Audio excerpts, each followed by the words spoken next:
Welcome back to Fast Market here on the Schwab Network. It's time for cash tags. For that, let's bring in our next guest. That's going to be Landon Swan, co-founder at LikeFolio. Welcome back to the show, Landon.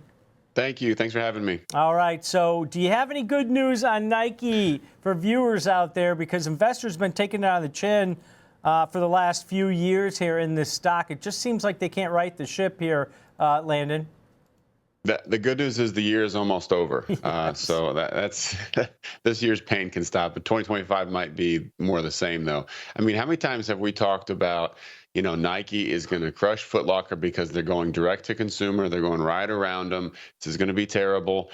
And now we're looking at, in the last quarter, they talked about how their direct to consumers down 13%. Their digital's down 20%, even though their physical stores are up 1% in revenue. So this is us getting that story wrong. Nike has lost a lot of connection with its consumers, and we've got them basically the trailing the pack of all their peers. So they're last of all their peers when it comes to consumer data. Not a good position to be in for this behemoth, this leader. So one of the things that we looked at I think is sort of emblematic is how they're losing runners. So, they came out with, they've got the Vaporfly shoes, the Alpha Fly shoes. These are kind of like elite running shoes, but they're $250, $300, and they're alienating the casual runner. Whereas Hoka, On Cloud, they're gaining a lot of traction. Their revenue's up 20% year over year, whereas Nike's is down 10% year over year. So this is a lot of small competition taking bites out of Nike, leading the way. And you can see here, which direction things are going in this space. It's pretty stark. Now, these are small companies at the top. And so it's easy to get, it's easy to post really big numbers when your denominator of last year is small, but still they're growing and they're growing very quickly. And they're coming for Nike. And so I think that's the reason. Basically, what I'm saying is our data justifies the entire year of Nike being down. I mean, we would have a pretty bearish stance on it if it wasn't down so much. We're still kind of leaning bearish, but at these prices, it's getting more and more difficult to justify a short. But it's really tough to justify a long. I think they need to reconnect with their customers. They've got to regain relevance. And this is not a story that we see very often, where it's just the clear market leader just letting the competition come and take small bites out of it, because you got these smaller companies that are a little bit more niche. And for example, On Cloud and Hoka, they're more into running, and that's where Nike's losing traction, right? So they're trying to do, I think, too much, and they're not focusing on defending each one of their verticals. So long story short, not a great place for Nike right now. And hopefully next year they can turn things around, but they've got to reconnect with their customers. They've got to gain relevance back and fend off these competitors who are really doing a great job at taking a piece out of the big pie. Yeah, Nike and Adidas talking about 3% growth when On Holdings and Viore are talking about double-digit growth. Now, you're talking about bigger numbers versus smaller numbers, and Nike does have some positive things going. They're still voted the top clothing brand of the average 16-year-old. So they're still popular, but they certainly don't get the high-profile, flashy new product out there growing. You're right.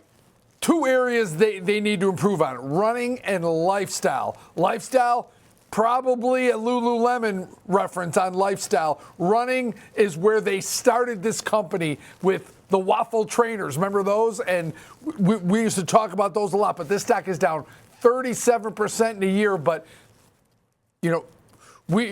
this is a trading show. At some point, this stock has to be able to recover and stop going down. It's almost getting to where you can see the ground. I don't know if we're there yet, Landon, but hasn't it sold off enough where you can start to discount all these problems? I mean, eventually it gets priced in, right? Eventually you're there where the price is low enough. You say, all right, everybody knows that things are going the wrong way. This is a problem. And this is a huge company. The one thing that we've seen in the past, huge companies have the ability to turn it around. They, even though there's often talking about how they are like a cruise ship versus like a little power boat. They're very hard to steer and they're slow to steer. But once they get it going in the right direction, things can turn around because they do have one of the most recognizable brands in the world. They've got a lot of fans. So I think obviously this is not a Nike is dead kind of show. This is Nike's got to refigure things out here. But when you talk about trading, I would have liked to seen a little bit of a pop this week. The Fed had other plans, but if we could have got a little bit of pop, I think we would have taken a bearish position. Now we're in a little bit more difficult spot because they're lower, and we want to be bearish, but when they go low, it's tough to find that entry point. So I would say that right now, if there's a pop on earnings, I'm probably okay shorting. Otherwise, I have to be a little bit sidelines, maybe selling some premium, because I think you're right. I think a lot of the bad news is priced in. It just continues to pour on. But if they post another poor quarter, I wouldn't be surprised if they continue to sell. So right now, I'm shorting any little mini rebounds. I wish we would have got a bigger one, but we're on the wrong side of that. So we'll see how this trades. But overall, we're going into earnings. Our score is a -19. Not quite a let's pull the trigger on a bearish trade, but if it moved up at all, we'd be right there. Yeah. So the stock's got a little bit of short open interest in it, so that maybe could cause a short-term pop. Foot Locker at the beginning of the month didn't really report a great earnings call, but they've got a new CEO. Elliott Hill took over in early October. He's a 30-year veteran of this company, Landon, and we all see, and we've all seen from stock moves and commentary from leadership that it matters. Could that be a potential catalyst, and are you seeing any data that's been supportive of any holiday sales that might?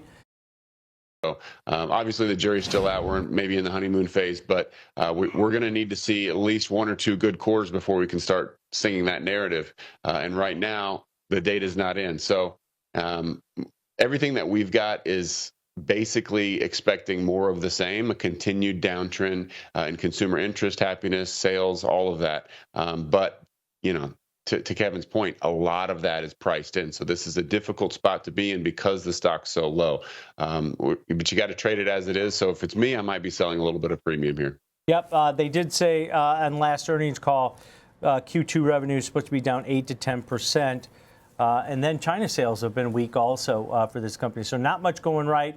Stock's reflective of it. All right. Great stuff. Great data as always, Landon. Thank you, guys. All right. That's Landon Swan, co-founder at LikeFolio. I mean,